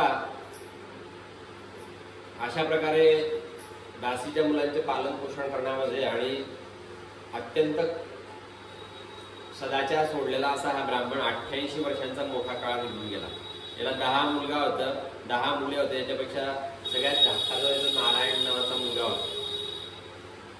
ज्यावेळेस शेवटी यमदूत आले त्या यमदूतांना घाबरून गेला, आणि तो लहान मुलगा त्याचा खूप ऐकणारा होता, म्हणून त्याने शेवटी नारायण, अरे नारायणा, अरे इकडे ये, मला खूप त्रास होतोय, मला थोडस दुसऱ्या कुशीवरती वळव, म्हणून त्या नारायणाला याने हाक मारली. आता जन्मभर ज्या माणसाने पापकर्म केलं त्या माणसाला न्यायला यमदूत आले होते तिथे आधीच, किंवा आता याची वेळ आलेली आहे, याला आपल्याला न्यायचंय म्हणून यमदूत तिथे आधीच येऊन बसले होते. पण ज्यावेळेस त्याने नारायणाचं नाव उच्चारलं तर तिथे लगेच विष्णुदूत येऊन उभे राहिले आणि त्या विष्णुदूतांनी त्या यमदूतांना पळवून लावलं. आणि ते मी रोज पोथी सुरू करताना ज्यावेळेस जे श्लोक म्हणतो त्या श्लोकामध्ये मी एक श्लोकाचा अंतर्भाव केलेला आहे. बघा ते श्लोक सगळे उद्या ज्यावेळेस मी म्हणेल त्यावेळेस ऐका. त्यामध्ये मी एक श्लोक म्हणतो, आर्ता विषण्णा शिथिलाश्च भीता घोरेषु च वा दिशवर्तमानाः संकीर्त नारायण शब्द मात्रम विमुक्त दुःखा सुखिनो भवन्तु. त्याचं हे आजमाळ्याचं चरित्र दादांत उदाहरण आहे. आणि पूर्वी एक शास्त्रीबुवा होऊन गेले. त्या शास्त्रीबुवांनी एक स्तोत्र लिहिलं की सगळ्या देवांचा जर विचार केला, सगळे देव शंकर, ब्रह्मदेव, विष्णू वगैरे वगैरे वगैरे, अजून काय सूर्य, चंद्र वगैरे वगैरे, सगळ्या देवांचा जर विचार केला तर दीन माणसाला आणि संकटात सापडलेल्या माणसाला तात्काळ जाऊन मदत करणारे आणि तात्काळ त्याचं संकट दूर करणारे असे एकमात्र भगवान नारायणच आहे. ते तुम्हाला मी उद्या ते सांगेल. मी ते स्तोत्र 5 का 6 त्याचे श्लोक आहेत त्या स्तोत्राचे. दीनबंधुष्टकम म्हणून ते अष्टक आहे. त्यामध्ये मग त्यांनी पहिल्या श्लोकामध्ये असं सांगितलं की बुवा असं सिद्ध आहे की भगवान नारायण हेच संकटामध्ये धावून येणारे आहेत आणि सगळ्यांचे संकट निवारण करणारे आहेत. लगेच लगेच संकीर्त नारायण शब्द मात्र, नारायण म्हटल्याबरोबर तुम्हाला सांगतो देवाचा साक्षात्कार. मी काल पण तुम्हाला 1-2 गोष्टी सांगितल्या. आता याला अनुसरून ते आलं म्हणून तुम्हाला सांगतो. आपल्यापेक्षा फॉरेनचे लोक जास्त हल्ली देवाचं नाव घेतात, जास्त योग करतात आणि जास्त हरिनाम संकीर्तनामध्ये नाचून गाऊन हरिनाम संकीर्तन करतात. रस्त्याने मिरवणुका वगैरे काढतात. तर फेसबुकवरती मेसेंजरमध्ये अशीच एक देवी दासी नावाची एक स्त्री, तिच्याशी माझं बोलणं झालं. तर तिने भरपूर चांगल्या चांगल्या विद्वत्तेच्या गोष्टी केल्या. तर तिला मी सांगितलं की बाबा सगळं काही चांगलं आहे, व्यवस्थित आहे, पण अजून गुरु काही मिळाला नाही. गुरु मिळाला पाहिजे. गुरु मिळाल्याशिवाय काही पुढे प्रगती होत नाही. तर मी म्हणाले तुला कोणता देव आवडतो? तुला सांगितलं की मग नारायण आवडतात. म्हणे ओम नमो नारायणाय मंत्र म्हणत जा असं तिने सांगितलं. मी असं समजतो की बाबा हे देवानेच आपल्याला सांगितलंय म्हणून ओम नमो नारायण हा मंत्र म्हणायला लागला आणि नेहमी चिंतन करायला लागलं. तर मनामध्ये अशी शंका उत्पन्न झाली की आपण म्हणतो तर खरी आहे, पण हे कुठे आलेला आहे हा मंत्र आणि हे मंत्र म्हणण्याचं फलश्रुती काय आहे, याच्यामध्ये काय होतं वगैरे वगैरे असे सगळे मनामध्ये संशय होता. पण तरी श्रद्धेने मी माळ घेऊन तो मधून मधून जप करतो आणि येता आता मनामध्ये त्याचा संकीर्तन चालू असतं. मनामध्ये हा विचार नेहमी यायचा की बाबा काय बुवा हे काय बुवा काय बुवा. एके दिवशी इंटरनेटवरच sanskritdocument.org नावाची एक वेबसाईट आहे. sanskritdocument.org नावाची एक वेबसाईट आहे. त्या वेबसाईटवरती ज्यावेळेस सगळे स्तोत्र पाहत होतो त्यामध्ये सगळ्या स्तोत्रांची लिस्टच्या लिस्ट दिलेली होती. त्यामध्ये अष्टाक्षर महात्म्य नावाचं एक स्तोत्र होतं. ते स्तोत्र जर पाहिलं तर त्याच्यामध्ये सगळं सगळं सगळं सगळं या मंत्राच्या महात्म्याचं किंवा फलश्रुतीचं वर्णन आहे आणि ह्या मंत्राचे न्यास ध्यान सुद्धा त्याच्यामध्ये दिलेले आहे. ते पण तुम्ही मला उद्या आठवण द्या, मी तुम्हाला दाखवेल.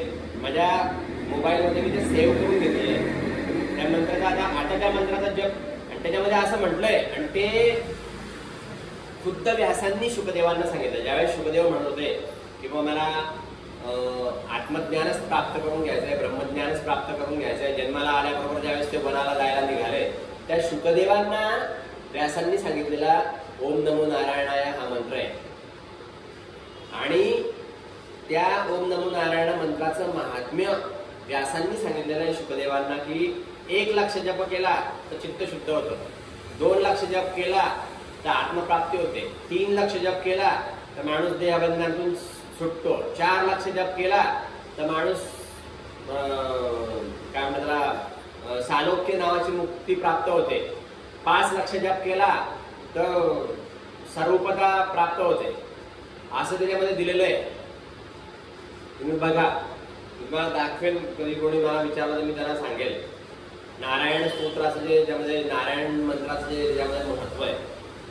तर अशा रीतीने ह्या अजामिळाने नारायण म्हटलं आणि तिथे विष्णुदूत उपस्थित झाले आणि त्यांनी यमदूताला हाकलून लावलं आणि त्या अजामिळाचा जो आहे तो प्राण घेऊन विष्णू लोकामध्ये गेले.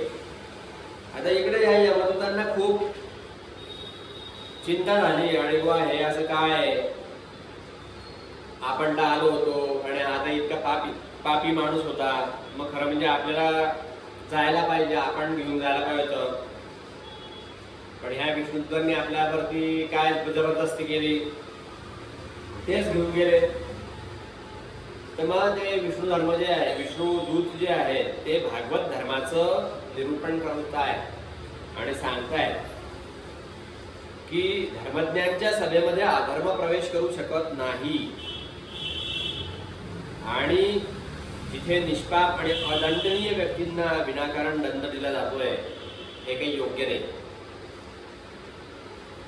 सत्पुरुष जसे आचरण करतात तसेच सामान्य लोकही आचरण करतात, म्हणून सत्पुरुषांवरती जबाबदारी आहे, त्यांनी नेहमी शास्त्रविहित आचरणच केलं पाहिजे. मना पूतम समाचरित असं आचरण करणं योग्य नाही. आपण जेवायला बसतो त्यावेळेस आधी जर पाणी प्यायलं तर आपले घरातले मोठे लोक सांगतात की अरे पाणी पिऊ नको, आधी भूक मोडेल. पण खरं म्हणजे जेवाच्या आधी पाणी पिणं हे अमृता समान आहे आणि भोजनांते विषम वारी असं सांगितलंय. जेवण झाल्यावरती जर समजा पाणी प्यायलं तर ते विषा समान आहे. तुम्ही राजीव दीक्षिताचे YouTube वरती हे पण ऐका, व्याख्यान पण ऐका, त्यात त्यांनी पण सांगितलेलं आहे, आयुर्वेदामध्ये धडधडीत दिलेलं आहे. जेवणाच्या आधी जर समजा आपण पाणी प्यायलो तर त्याचा आपल्या शरीरावरती अमृतासारखा उपयोग होतो आणि जेवण चालू असताना घोटघोट पाणी प्यायचं आणि जेवण झाल्यावरती मुळीच पाणी प्यायचं नाही.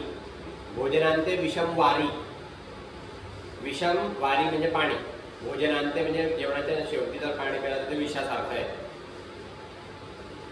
तर अशा रीतीने ते सांगतात की धर्मपालन हेच भगवंताला जाऊन मिळण्यासाठी उत्कृष्ट असं साधन आहे. ते विष्णुदूत जे ते भागवत धर्मनिरूपण करतायत. अग्नीचा इंधनाला स्पर्श झाला तर त्याचे भस्म होऊन जाते, त्यामुळे जाणून बुजून किंवा अजाणतेपणाने जरी भगवंताच्या नावाचे संकीर्तन केले तर त्या मनुष्याची सर्व पापे भस्म होऊन जातात. म्हणून आम्ही या अजामिळाला जे ते घेऊन जाण्यासाठी आलो आहे.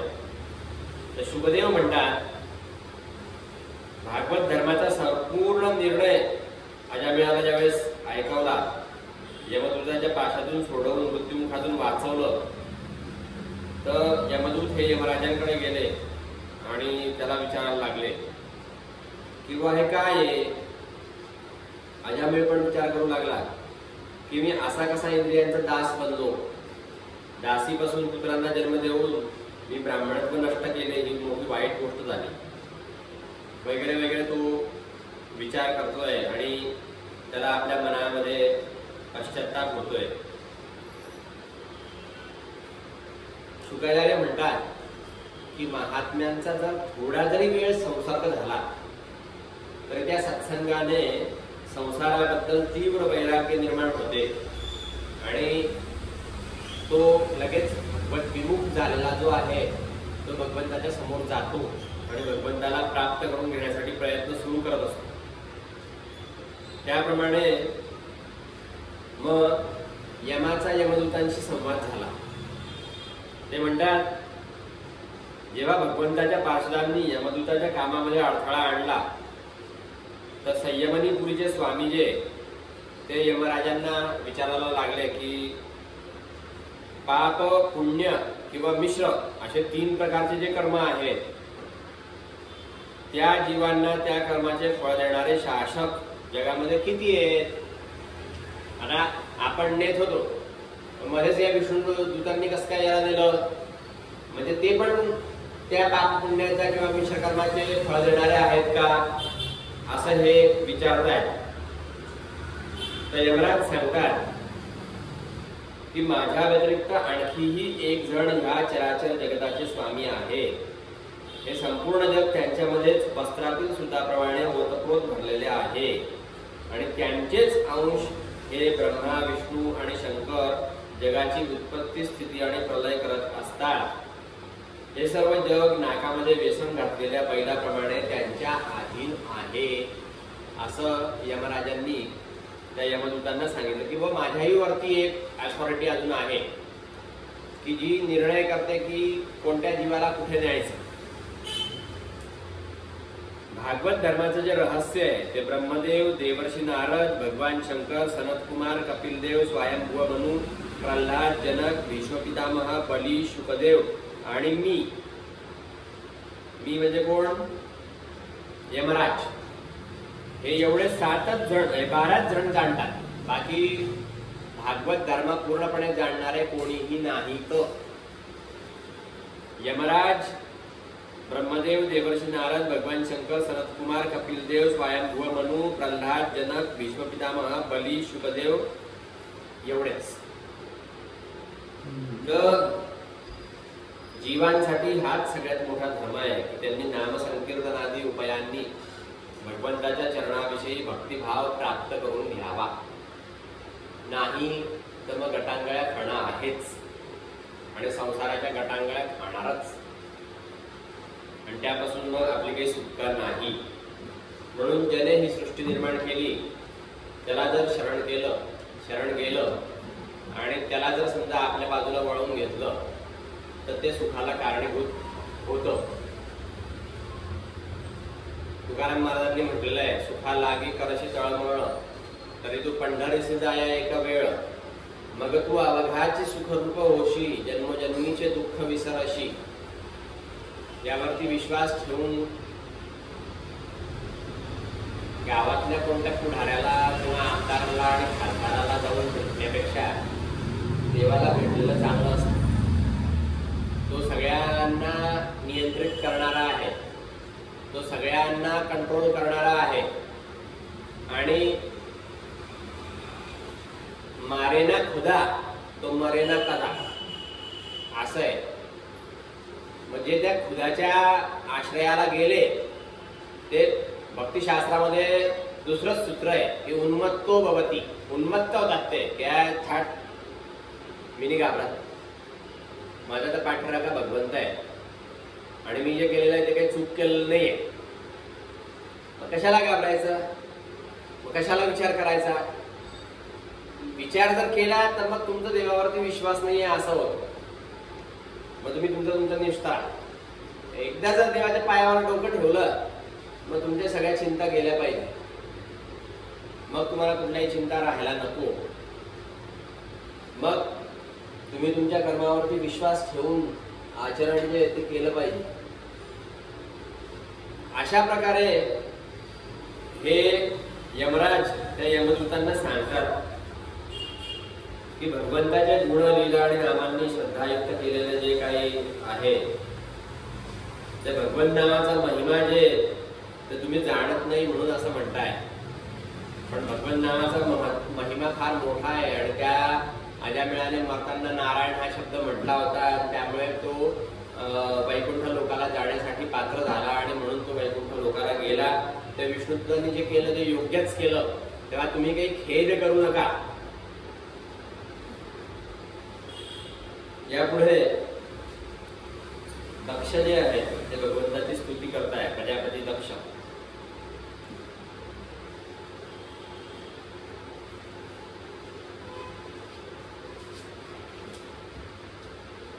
आई वडील मुलांचे, पापण्या डोळ्यांचे, पती पत्नीचे, गृहस्थ भिक्षुकांचे आणि ज्ञानी अज्ञानांचे हितचिंतक आणि रक्षण करणारे असतात. सर्व प्राण्यांच्या शरीरामध्ये भगवान श्रीहरी आत्म्याच्या रूपाने राहतात. त्यामुळे आपल्याला भगवंताला प्रसन्न करणं जे आहे ते सगळ्यात सोपा आणि सगळ्यात चांगला उपाय आहे या दुःखाची निवृत्ती करण्यासाठी. अघवर्षण नावाचे जे श्रेष्ठ तीर्थ आहे ते सर्व पापात धुवून काढते. दक्षाने त्या तीर्थामध्ये त्रिकाल स्नान करून तपश्चर्या केली आणि भगवंताला प्रसन्न जे आहे ते करून घेतलंय. तिथे नामरूप रहित भगवान अनंत असं म्हणून ते भगवंताची स्तुती करतायत. चरणकमलांची भजन करून अनुग्रह करण्यासाठी अनेक रूपांमध्ये प्रकट होऊन भगवंत लीला करतात. रूपांना आणि लीलांना अनुसरून अनेक नामे धारण करतात. तशी आपण माझ्यावर कृपा करावी असं दक्ष जे ते प्रार्थना करतायत. जेव्हा अघवर्षण तीर्थावरती प्रजापती दक्षाने अशी स्तुती केली तेव्हा भक्तवत्सल भगवान त्यांच्यासमोर प्रकट झाले. गरुडाच्या खांद्यावरती चरण ठेवले होते. विशाल आणि दीर्घ अशा 8 हात होते आणि ते दक्षाला येऊन म्हणतायत की हे महाभाग्यवान दक्षा, तपश्चर्येने तू सिद्ध झाला आहेस आणि तुझ्या हृदयामध्ये माझ्याबद्दल परम प्रेम उत्पन्न झालेलं आहे. तेव्हा तपश्चर्या हे माझे हृदय आहे, विद्या शरीर आहे, कर्म आकृती आहे, यज्ञ अंगे आहे, धर्म मन आहे, वगैरे वगैरे सगळी त्यांनी ती भगवंताची स्तुती केली.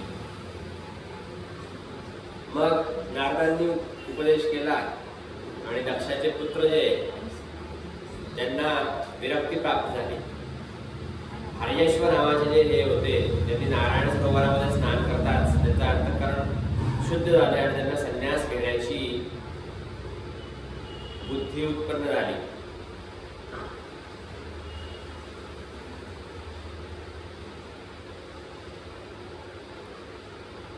तिथे त्यांना सांगितलं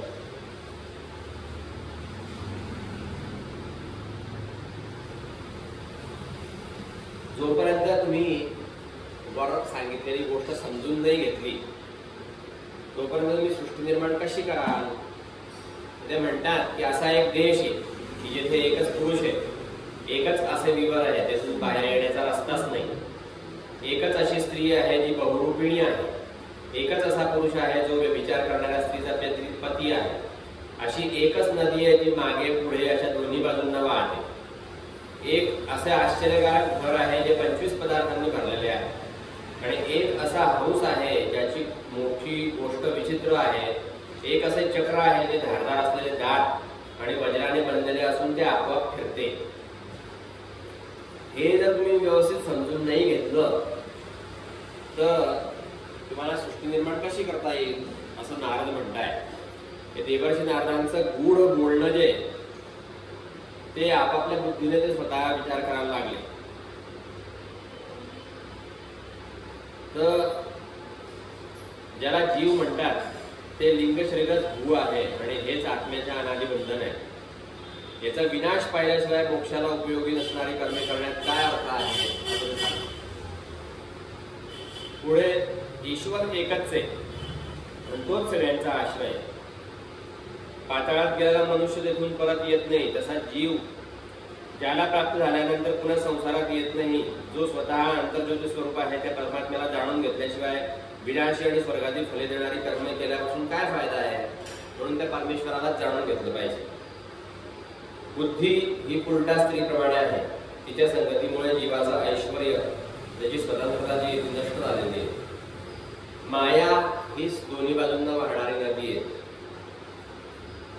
25 तत्वेच अद्भुत घर आहे. पुरुष त्याचा आश्चर्यमय आश्रय आहे. अशा पद्धतीने त्या सगळ्यांचं भगवंताचे स्वरूप सांगणारे शास्त्रच हंसाप्रमाणे निरक्षीर विवेकी आहे. काळ हेच एक चक्र आहे, ते नेहमी फिरत असतं आणि याची धार सूर्यापेक्षा जास्त तीक्ष्ण आहे काळाची. म्हणून आपण काळाय तस्मै नमः असं म्हणतो. याला थांबवणारा कोणीही नाही. काळ एकसारखा चालत असतो, ते संपूर्णपणे स्वतंत्र आहे. शास्त्र हाच पिता आहे, कारण दुसरा जन्म शास्त्रामुळेच होतो आणि त्याची शिकवण कर्मापासून निवृत्त होणे ही होय. कर्मामध्ये घडून गेलेले जे लोक असतात त्यांना मुक्ती प्राप्त होत नाही. हे न जाणता गुणमय शब्दादी विषयांवर जो विश्वास ठेवतो तो कर्मापासून निवृत्त होण्याच्या आज्ञेचे पालन कसे बरे करू शकेल? हे केलं तर ते पुण्य मिळतं, ते केलं तर ते पुण्य मिळतं, ते केलं तर ते पुण्य मिळतं, अशा पुण्य पुण्य पुण्य पुण्य कितीही गाठी पाडलं तर त्या पुण्याच्या योगाने स्वर्गामध्ये जा, स्वर्गामध्ये ते पुण्य भोगाल. ते पुण्य संपलं की भगवद्गीतेमध्ये सांगितल्याप्रमाणे क्षीणे पुण्य मर्त्य लोके विशंती, म्हणजे मग परत मर्त्य लोकांमध्ये येऊन पडा. इथे मनुष्य जन्म आला की मग परत कर्म कराल. चांगले कर्म असेल तर स्वर्गात जाल, वाईट कर्म असेल तर नरकात जाल. तिथे ते वाईट कर्म किंवा चांगले कर्म भोगून परत मृत्यू लोकामध्ये याल. हा अश्वत्थ वृक्ष आहे. अधश्चोर्ध्वं प्रसुदातस्य शाखा गुण प्रवृद्धा विषय प्रवाहला. हा कधीही न सुटणारा पुनरपि जननम पुनरपि मरणम पुनरपि जननी जठरे शयनम इह संसारे खलु दुस्तारे कृपया पारे पाहि दिव्यवारे. हे जे सांगितलंय हे दुःखाला कारण आहे की आपण अनेक योनी भरकटत राहतो. यापासून निवृत्त होण्याचं एकच मार्ग आहे की कर्मापासून निवृत्त झालं पाहिजे. मग कर्मापासून निवृत्त झालं पाहिजे म्हणजे प्रत्येक माणसाने मग संन्यास घ्यायचा का? आपले रोजचे जे चालणारे काम आहे ते सोडून द्यायचे का? तर भगवद्गीतेमध्ये याचं सुंदर वर्णन आहे. मराठीमध्ये भगवद्गीता असेल घरी तर ती नेहमी वाचा. छोटीशी आहे, इतकी मोठी नाही आहे भगवद्गीता किंवा वाचायला वेळ मिळत नाही. भगवद्गीतेमध्ये फार सुंदर सांगितलं आहे. संन्यास घ्यायची गरज नाही.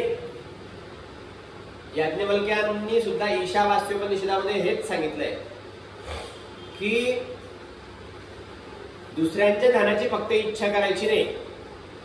आपल्या वाट्याला जे आला असेल त्याचा व्यवस्थितपणे उपभोग घ्यायचा, पण त्यामध्ये आसक्त व्हायचं नाही. त्यामध्ये बिलकुल आसक्त व्हायचं नाही. मिळाला तर ठीक, नाही मिळाला तर ठीक. संतोषात अनुत्तम सुखलाभ हा असं समजून चालायचं. समाधानी वृत्ती ठेवायची. जेवढं मिळत असेल तेवढ्याने तेवढं खाऊन, तेवढ्या अंथरुणावरती झोपून, तेवढ्या घरामध्ये राहून आणि तेवढं पोरा बाळांचं करून आपलं आयुष्य जे ते समाधानी वृत्तीने जर समजा घालवलं, अनासक्त रीतीने जर समजा घालवलं, तर श्रीकृष्ण असं म्हणतात, श्रीकृष्णांच्या तोंडचं वाक्य आहे, ज्ञेयस्य नित्य संन्यासी यो न द्वेष्टी न कांक्षती. श्रीकृष्ण काय म्हणतात की ज्ञेयस्य नित्य संन्यास, असा जो माणूस आहे जो सगळा संसार करताना दिसतोय पण आतून एकदम निरासक्त आहे, कधीच कशामध्ये काहीच अटकलेला नाही. मिळाला तर ठीक, नाही मिळाला तर नाही, काही दुःख होत नाही. जो दुःख करत नाही, जो सुख आणि दुःखाच्या हेलकाव्यावरती दोलायमान होत नाही, त्याला मुनी म्हणतात. ते तिकडचं त्या एक कपाट आहे ना, त्या कपाटाच्या पुढचा जो चष्मा आहे त्याच्यामध्ये जो श्लोक लिहिला आहे तो वाचा. दुःखेष्वनुद्विग्न मनः सुखेषु विगत स्पृहा वीतराग भय क्रोधा स्थितधीर मुनिरुच्यते.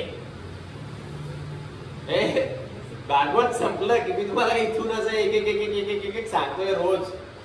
भागवत संपलं की एकदा पूर्णपणे घेऊन एकदा वाचून घ्या. नाही समजलं तर मला किंवा दादांना कोणाला विचारा, तर तुम्हाला सांगतील. मुनी कोणाला म्हणतात तर दुःखेष्वनुद्विग्न मनः, म्हणजे दुःख जर झालं तर ज्याचं मन अनुद्विग्न होत नाही, उद्विग्न होत नाही, अनुद्विग्नच राहत. दुःखेषु अनुद्विग्न मनः, दुःख जरी झालं तरी तो अनुद्विग्न असतो, म्हणजे उद्विग्न नसतो.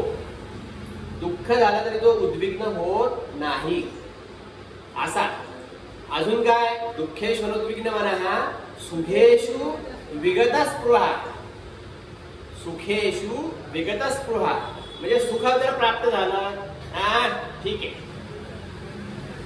त्या सुखाविषयी त्याला स्पृहा नाही, निस्पृह रामशास्त्री प्रसिद्ध होऊन गेले पेशव्यांच्या काळामध्ये. निस्पृह रामशास्त्री, ते निस्पृह माणसं जे आहेत ना, तर निस्पृहस्य तृणं जगत असं म्हटलंय. निस्पृह माणसं या जगाला गवताच्या काडीसारखं मानतात, काहीच महत्व देत नाही, काहीच नाही. निस्पृहस्य तृणं जगत असं वाक्य. तर सुख जरी झालं तरी त्या सुखाविषयी त्याला स्पृहा नसते. सुखेषु विगत स्पृहा. वीत राग भय क्रोध, जो राग भय आणि क्रोध, भय पण त्याला कशाचं वाटत नाही. मी भगवंताचा दास, मी भगवंताची रोज 2.5 तास पूजा करतो, तर मला संकट येईल कस काय, त्याचा असा ज्यावेळेस दृढ विश्वास असतो त्याला भगवंत बरोबर ताक. बिलकुल भय मनामध्ये असा विचार जरी आला की अरे बापरे आता असं होईल का, काही नाही. पुढच्या क्षणाला असा विचार करायचा की मी देवाची पूजा करतो रोज. ऋषिकेश सुद्धा नेहमी म्हणतो की विद्यते अशुभम विद्यते क्वचित. नारायणाचं नाव जे घेतो त्यांना अशुभ कधी होत नाही, कधीच कुठलीच गोष्ट अशुभ होत नाही. ऋषिकेश सुद्धा ते वाक्य नेहमी म्हणतो. किंवा नारायणाचं नाव घेत असलं किंवा त्याला अशुभ हे प्राप्त कधी होतच नाही, त्यामुळे चिंता करायचं कारणच नाही. फक्त संकीर्त नारायण शब्द मात्र, संकीर्त नारायण शब्द मात्र हे नेहमी लक्षात ठेवलं पाहिजे. आणि मग निरासक्त मनाने कर्म करत गेलं पाहिजे की तुम्ही संन्यासीच आहात. नेयस्य नित्य संन्यासी, ते नित्य संन्यासी आहे, त्यांना नित्य संन्यासी तू जाण असं अर्जुनाला भगवंत गीतेमध्ये सांगताय की त्यांना तू नित्य संन्यासी जाण. तू असं करू नको किंवा हे सगळं सोडून द्यायचं, यांना काही मारायचं नाही आणि जंगलामध्ये जाऊन भिक्षा मागायची, हे तुला शोभणार नाहीये. तुझं कर्तव्य कर्म कर, निरासक्त होऊन कर. जे प्राप्त कर्म आहे ते अवश्य केलंच पाहिजे. असं निरासक्त जर कर्म केलं तर मग आपल्याला संन्यासाप्रमाणेच फळ जे ते मिळत असतात. त्यामुळे पुढे ते म्हणतात की हा जो उपदेश आहे, हा उपदेश जे आपल्या मनामध्ये धारण करतात त्यांना संसाराच्या फटका ज्या आहेत त्या खायला मिळत नाही. संसाराच्या फटक्यापासून ते मुक्त राहतात आणि भवसागर जे ते तरुण जातात. पुढे दक्ष प्रजापतीच्या 60 कन्यांचं वंशाचे वर्णन आलेलं आहे. वसूची पत्नी अंगिरसी, तिच्यापासून शिल्पकलेचा अधिपती विश्वकर्मा झाला. भूताची पत्नी संपा, वृषाश्वाची पत्नी अर्ची, असे वेगवेगळे जे आहेत. तार्क्ष नाव धारण ज्याने केलं होतं अशा कश्यपाच्या 4 पत्न्या होत्या, विनता, कद्रू, पतंगी आणि यामिनी. तर पतंगीपासून पक्ष्यांचा आणि यामिनीपासून टोळांचा जन्म झाला. विनतीचा पुत्र गरुड आहे, हेच विष्णू भगवंताचे वाहन आहे. विनतेचा दुसरा मुलगा जो आहे तो अरुण आहे, तो भगवान सूर्यांचा सारथी आहे. अशा प्रकारे या सगळ्या कन्यांच्या वंशांचं वर्णन यांनी इथे केलेलं आहे. त्यानंतर एकदा देवसभेमध्ये अशी गोष्ट झाली की त्रैलोक्याचे ऐश्वर्य मिळाल्यामुळे इंद्राला गर्व झाला आणि तो अधर्माने वागायला लागला. एके दिवशी सभेमध्ये मरुद्गण, वसु, रुद्र, आदित्य, ऋभू, विश्वेदेव, साध्य, अश्विनीकुमार, सिद्ध, चारण, गंधर्व, ब्रह्मज्ञानी मुनी, विद्याधर, अप्सरा, किन्नर, पक्षी आणि नाग यांची सेवा आणि स्तुती त्या इंद्राची ते सगळे करत असताना सगळीकडे मधुर स्वराने त्या इंद्राच्या कीर्तीचं गायन चालू होतं. त्याच्या डोक्यावरती चंद्रमंडलाप्रमाणे सुंदर शुभ्र असं छत्र शोभत होतं. असं चालू असताना